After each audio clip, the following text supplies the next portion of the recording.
ایک کمال کا میں آپ کو واقعہ سناتا ہوں. حضرت موسیٰ علیہ نبینا علیہ الصلوۃ والسلام کے دور کا واقعہ ہے.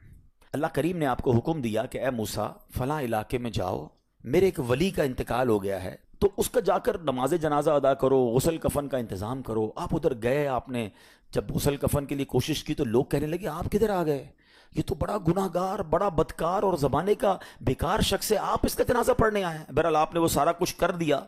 پھر اللہ سے کہا کہ یا اللہ بندے تو یہ کہہ رہے ہیں تیرا نافرمان تھا، گناہ گار تھا، اور تو فرماتا ہے تیرا ولی. اللہ نے فرمایا موسیٰ بات یہ بندے بات تو صحیح کر رہے ہیں، یہ جو کہہ رہے ہیں نا یہ سب ٹھیک کہہ رہے ہیں، مگر بات یہ ہے کہ اس بندے نے مرنے سے پہلے جب اس کی وفات کا وقت قریب آیا نا تو 5 کلمات کے ذریعے اس نے مجھے پکارا. اے موسیٰ میں نے ان 5 کلموں کی وجہ سے اس کی مغفرت فرما دی. حضرت موسیٰ نے کہا یا اللہ مجھے 5 سینٹنس بتا دے، مجھے وہ 5 کلمات بتا دے کہ صدیاں گناہ کر کے اتنے بڑے گناہ گار کو صرف 5 کلموں کے لیے بخش دیا تو نے. اب ذرا ان 5 سینٹنس کی خوبصورتی، ڈیپتھ اور اللہ سے کنیکٹیوٹی سمجھیے گا.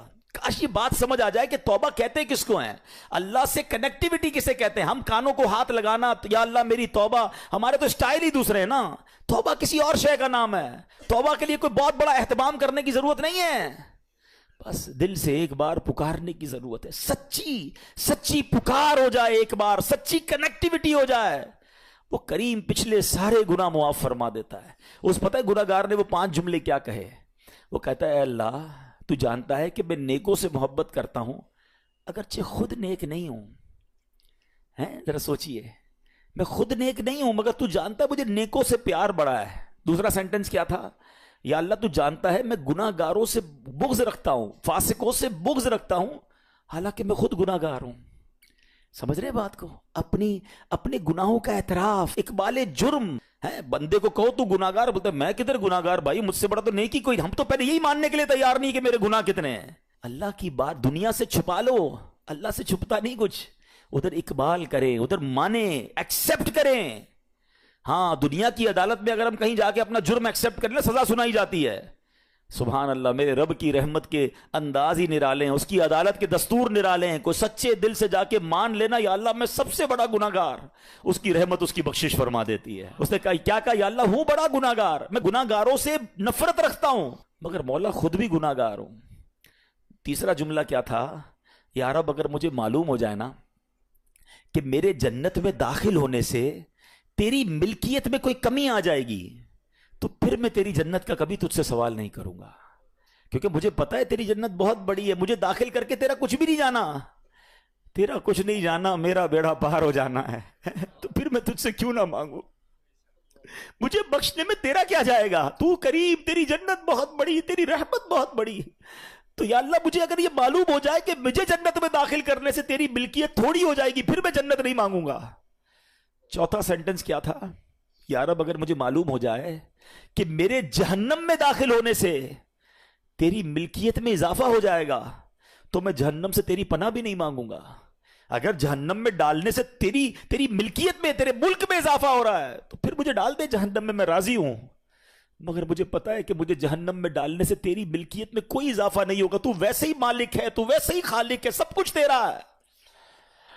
اور آخری جملہ سنیے، وہ کیا کہتا ہے؟ یا رب اگر تو مجھ پر رحم نہیں کرے گا تو پھر کون کرے گا؟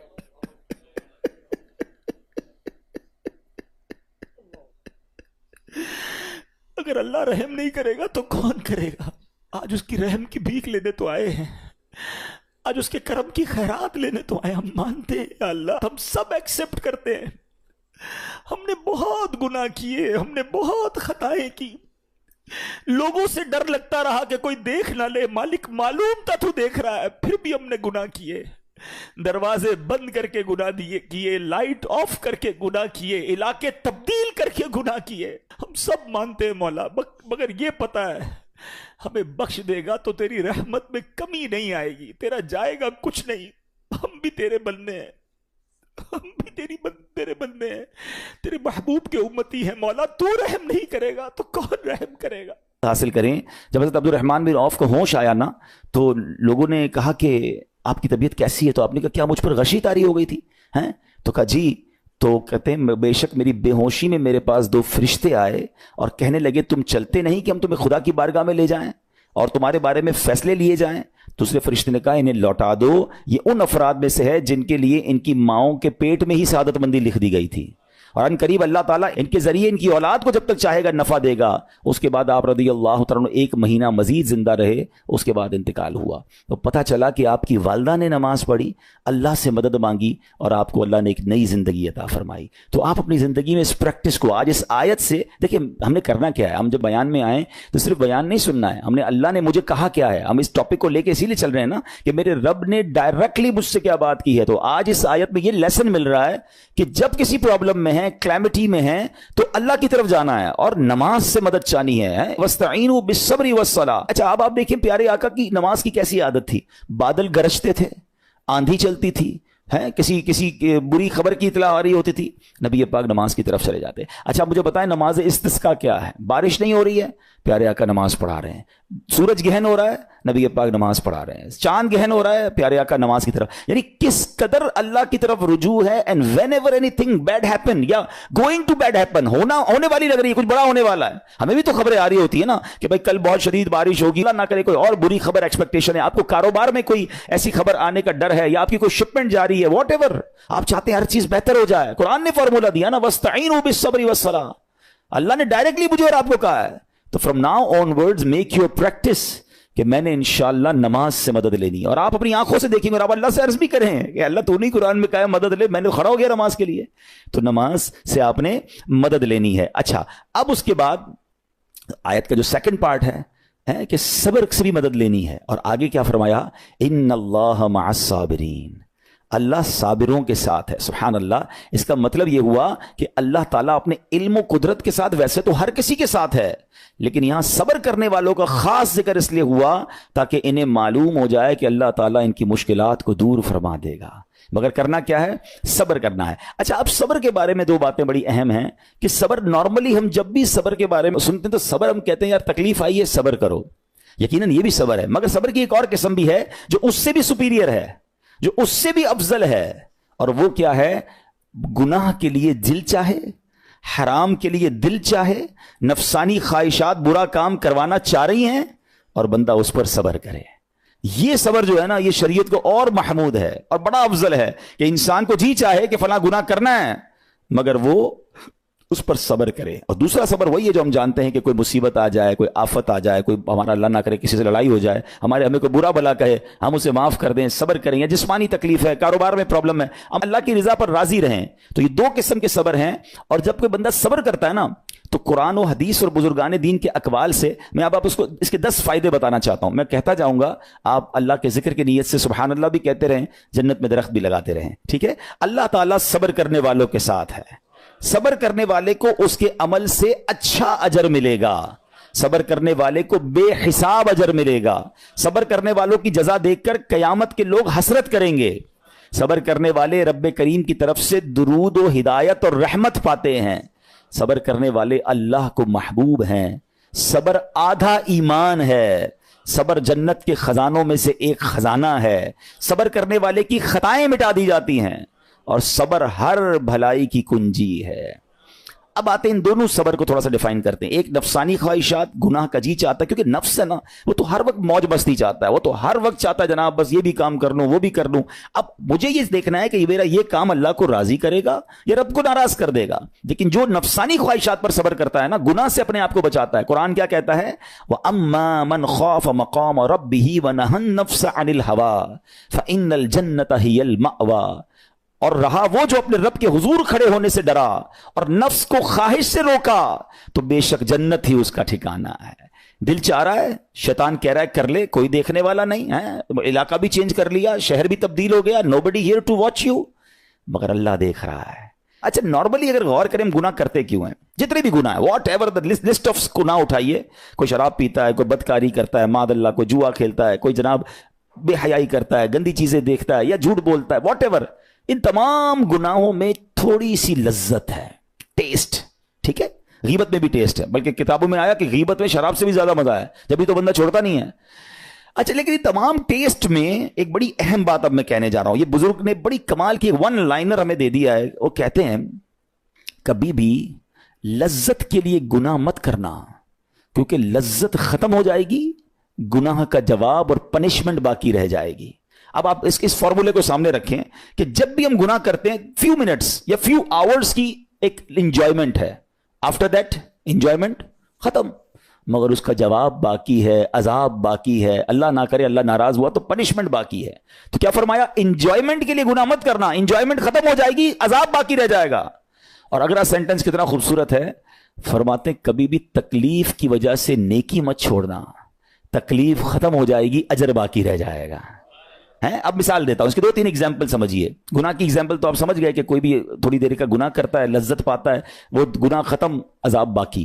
اب نیکی میں کیا ہوتا ہے, فجر کے لیے اٹھنا, نیند آ رہی ہے, دل نہیں چاہ رہا, آپ اٹھے, آپ نے وضو کیا, فجر پڑا, وہ اٹھنے کی تکلیف تو ختم ہو گئی نا, واپس سونا ہے تو سو جائیے, مگر فجر کا اجر اور ثواب باقی رہ گیا ہے. رمضان کے روزے ڈیفیکلٹ ہیں, لیکن افطار کے بعد تکلیف ختم ہو جاتی ہے, ہم کھاتے پیتے ہیں, موج کرتے ہیں, مگر ثواب باقی رہ جاتا ہے. کبھی کبھی آپ کو کوئی مسجد کے میں بلاتا ہے, یار چلو بھائی بیان ہو رہا ہے, اجتماع ہو رہا ہے, کوئی نیکی کی بات ہو رہی ہے, نہیں یار دل نہیں چاہ رہا, آپ آ گئے, آدھے 1 گھنٹہ بیٹھے, پھر چلے گئے, وہ آپ کا جو ٹینشن تھا یا پریشر تھا وہ ختم ہو گیا, مگر ثواب باقی رہ گیا. تو اب اس فارمولے کو یاد رکھیے گا, جب بھی گناہ آپ کی طرف آئے نا, آپ سوچیں کتنی دیر کا فائدہ ہے, 1 گھنٹہ دوستوں کے ساتھ بیٹھوں گا, بری باتیں کروں گا 2 گھنٹے, فلم دیکھوں گا 2, 2.5, 3 گھنٹے, بس اس کے بعد جواب تو باقی ہے نا, قیامت تک اللہ کو جواب دینا پڑے گا.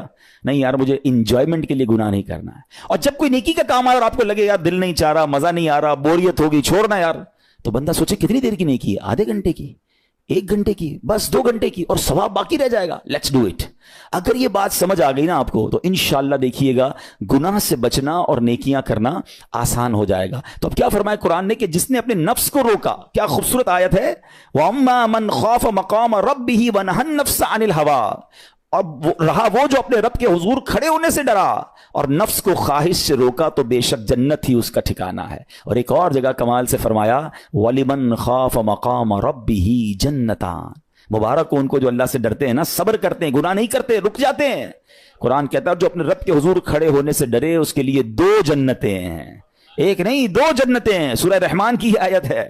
تو پتا چلا کہ نفس کو روکنا یہ آسان بھی نہیں ہے, ہاں دل بہت چاہتا ہے, مگر یہ صبر جو ہے نا, ان اللہ مع الصابرین کا جو معراج ہے, جو ٹاپ آف دا لسٹ صبر ہے, وہ یہ صبر ہے. اچھا اب آتے ہیں ایک اور صبر کی صورت, کہ اب آپ کو کسی نے غصہ دلا دیا, برا بھلا کہا, یا آپ کے مزاج کے خلاف بات ہو گئی, اب آپ نے روکنا ہے اپنے آپ کو. اب غصے کا اظہار نہیں کرنا, لڑائی نہیں کرنی, گالی کا جواب گالی, اینٹ کا جواب پتھر, انگریزی کا مقولہ ہے نا ٹٹ فور ٹیٹ, جیسے کو تیسا نہیں, یہ ہماری شریعت ہمیں نہیں سکھاتی. اچھا آج کل کسی کو کہو نا یار آپ کیوں یار لڑائی کر رہے ہیں, بھائی میں جواب نہ دوں تو لوگ سمجھیں گے کمزور آدمی ہوں, مجھے اپنا روب بھی تو رکھنا ہے, میں بھی تو پتا چلے کون ہوں, اپنا بتاؤں تو صحیح کون ہوں. سچی بات پتہ ہے کیا ہے, جو ٹٹ فور ٹیٹ کرتا ہے, گالی کا جواب گالی سے دیتا ہے نا, وہ واقعی بتا دیتا ہے وہ کون ہے, وہ اپنا تعارف کروا رہا ہوتا ہے کہ یہ بھی ایسا ہے, میں بھی ویسا ہی ہوں. او بھائی. اچھا پھر ایک اور عجیب جملہ بڑا مشہور ہے آج کل, جناب ہم شریف کے ساتھ شریف ہیں, ہم بدماش کے ساتھ بدماش ہیں. مجھے آج تک سمجھ نہیں آئی یہ کون سا بٹن لگا ہوا ہے آپ کے اندر کہ شریف کے ساتھ آپ شریف ہو جاتے ہیں, بدماش آتا تو آپ بھی بدماش ہو جاتے ہیں. جناب والا, شریف آدمی شریف کے ساتھ بھی شریف ہوتا ہے, بدماش کے ساتھ بھی شریف ہوتا ہے. جب بھی تو وہ غلط آدمی اچھا ہوگا نا. نبی پاک علیہ الصلوۃ والسلام نے گالیاں سن کر دعائیں دی ہیں, پتھر برسانے والوں کو بھی دعائیں دی ہیں, مگر ہم تو تیار ہی رہتے ہیں یار میں بتاؤں گا اس کو میں کون ہوں, 1 گالی دی ہے میں اس کے ساتھ پشتوں کو گالیاں دوں گا. تو پھر آپ بھی ویسے ہی ہو گئے نا جناب. حدیث پاک کیا ہے, ہو از مور اسٹرانگر, ہو از مور پاورفل. اللہ کے حبیب علیہ الصلوۃ والسلام فرماتے ہیں کہ بہادر وہ نہیں, یہ بخاری شریف کی حدیث ہے, بہادر وہ نہیں جو پہلوان اور دوسرے کو پچھاڑ دے, بلکہ بہادر وہ ہے جو غصے کے وقت اپنے آپ کو قابو میں رکھے. اصل بہادری یہ ہے. تو اگر آپ نے واقعی صبر سے مدد لینی ہے, ان اللہ مع الصابرین کا مجدہ لینا ہے, تو بدلے نہیں لینا ہے, معاف کرنا ہے. ذرا مل کر میرے ساتھ شب قدر کی دعا دہرائیے گا, اللہم انک عفو کریم تحب العفو فاعف عنی, اللہم انک عفو کریم تحب العفو فاعف عنی, اللہم انک عفو کریم تحب العفو فاعف عنی. واٹ از دا میننگ, اس دعا کا معنی کیا ہے؟ اللہم انک عفو, اے اللہ تو معاف کرنے والا ہے, تحب العفو, معافی کو پسند کرتا ہے, فاعف عنی, اللہ مجھے بھی معاف کر دے. ہم کیا کہہ رہے ہیں اللہ سے, اللہ مجھے معاف کر دے, میرے سارے اگلے پچھلے گناہ معاف کر دے. مگر دیر از اے کوسچن, آپ نے معاف کر دیا سب کو؟ بندہ کہتا نہیں میں تو انتظار میں بیٹھا ہوں, میں تو موقع کی تلاش میں, بس موقع ملے پھر بتاؤں گا میں کون ہوں. ہاتھ میں آ نہیں رہا بندہ, ٹرائی کر رہا ہوں کسی جگہ آ جائے, بس کوئی اس کے پیسے ویسے آ جائیں, کوئی اس کا معاملہ میرے پاس آ جائے, بس پھر دیکھو کیا کرتا ہوں. بیٹھے اس انتظار میں بیٹھے بہت سارے لوگ, کمال ہے یار. یعنی دشمنیاں پالی ہوئی ہیں, رشتہ داریاں کاٹی ہوئی ہیں, دوستوں کے پاس جا نہیں رہے ہیں, میاں بیوی میں لڑائی ہے, ایک سوری کے لیے بیوی گھر بیٹھی ہے, وہ کہتی شوہر سوری کہہ دے تو میں آ جاؤں گی, شوہر کہتا ہے بیوی معافی مانگ لے تو میں لے آؤں گا. ارے بھائی کوئی بھی آگے بڑھ کے معافی کر لو بھائی, اللہ سے معافیاں مانگ رہے ہو, بندوں کو معاف کرنے کے لیے کوئی تیار نہیں ہے. مجھے خود بتائے نا یہ کیسی دعا ہے کہ اے اللہ تو مجھے معاف کر دے, میں نے کسی کو معاف نہیں کرنا. یہ بنتی ہے دعا؟ اللہ سے پتہ ہے کیا کہیں, اے اللہ میں نے بندہ ہو کر تیرے سارے بندوں کو معاف کر دیا ہے, تو سب سے بڑا معاف کرنے والا ہے نا, اللہ تو بھی مجھے معاف کر دے. Look at the way to talk, یہ مزہ ہے نا بات کرنے کا, پھر دعا کرنے کا لطف بھی آئے گا آپ کو. تو دشمنیاں نہ رکھیں, غصے پر قابو پائیں, معاف کریں. ایک حدیث سن لیجئے, لرزا دیتی ہے, ڈرا دیتی ہے. اللہ کے نبی علیہ الصلوۃ والسلام فرماتے ہیں جو رحم نہیں کرتا اس پر رحم نہیں کیا جاتا. حدیث کا خلاصہ ہے. اور جو معاف نہیں کرتا اسے معاف نہیں کیا جاتا. اب بتائیے ہم معاف کرتے ہیں, ہم رحم کرتے ہیں, ہم کہتے ہیں اللہ ہم پر رحم کرے, ہم کسی پر رحم نہ کریں. نہیں ہوگا رحم, پہلے اپنے اندر تو لائیے یہ باتیں. اب ایک آیت سنیے گا اس کے تحت ایک واقعہ, اور پھر میں بیان کو کنکلوڈ کرتا ہوں.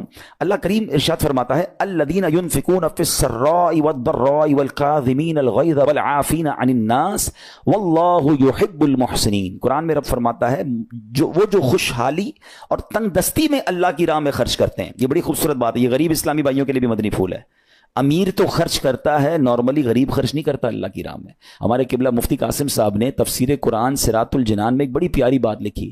آپ کہتے ہیں پوری دنیا کے امیروں کا سروے کر لینا, ان کی جو پیسے بڑھنے کی ایک وجہ یہ بھی ہوتی ہے کہ وہ کہیں نہ کہیں چیریٹی کر رہے ہوتے ہیں, مدد کر رہے ہوتے ہیں. وہ مدد اور وہ نیکی ان کے پیسے بڑھا رہی ہوتی ہے.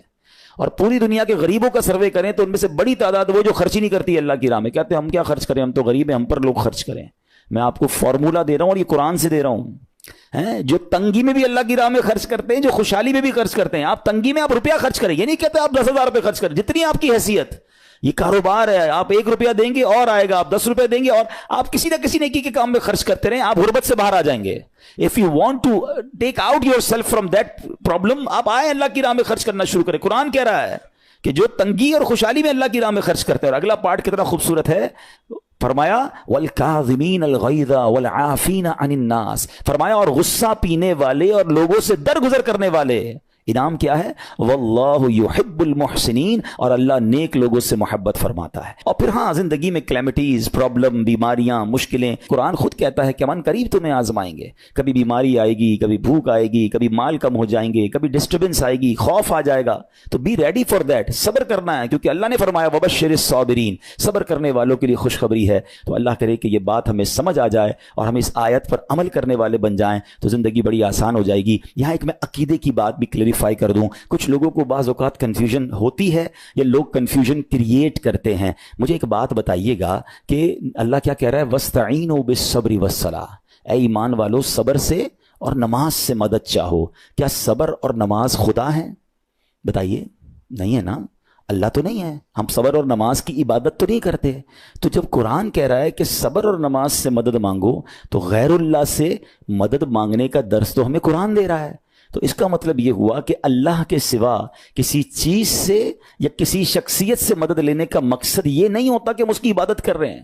اگر آج کے دور میں کوئی اللہ کے نبی سے کہتا ہے کہ یا رسول اللہ انظر حالنا, یا بھر دو جولی میری یا رسول اللہ, تو یہاں کوئی شرک کی بات نہیں ہے, کیونکہ یہاں یہ نیت نہیں ہے کہ ہم ان کو خدا مان رہے ہیں, یا یہ بھی نیت نہیں ہے. ایک بات ایک عقیدہ کلیئر کر دیتا ہوں, پوری دنیا میں عاشقان رسول کا یہی عقیدہ ہے کہ کوئی نبی, کوئی صحابی, کوئی ولی اپنی طرف سے کسی کو کچھ نہیں دے سکتا. وہ سب رب کے محتاج ہیں, اللہ کسی کا محتاج نہیں ہے. جو اللہ کا ہے وہ اس کا اپنا ہے. ہاں اللہ نے اپنے مخصوص بندوں کو کچھ عطائیں کی ہوئی ہیں, کچھ پاورز دیے ہوئے ہیں, وہ اللہ کی عطا سے اگر کسی کو تقسیم کرتے ہیں تو اس میں کوئی پرابلم نہیں ہے. قرآن کہہ رہا ہے اے ایمان والو صبر اور نماز سے مدد چاہو. یہاں ایک اور بات سمجھنی ہے, دنیاوی طور پہ بھی کیا ہوتا ہے کہ آپ کسی باس ہوتا ہے اپنے کسی مینیجر کو پاور آف اٹارنی دے دیتا ہے کہ یہ تمہارے پاس اس پراپرٹی کا پاور ہے,